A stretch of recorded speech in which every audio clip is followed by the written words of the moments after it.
గోపికమ్మ చాలునులేమా ఈ నిద్ర, గోపికమ్మ నిన్ను విడనీమా మంచు తెరా.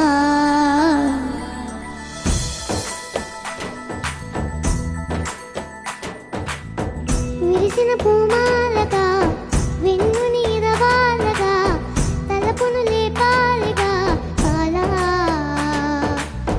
పరదాలే తీయక పరుపే దిగనీయక పవలింపాయింతగా తేలా కడవల్లో కవ్వాలు సడి చేస్తున్న వినాక కడపల్లో కిరణాలు లేలమ్మన్న కదలక కలికి కొనుకేల తెల్లవార వచ్చునమ్మ. గోపికమ్మ చాలు హేమా నీ విదరా, గోపికమ్మ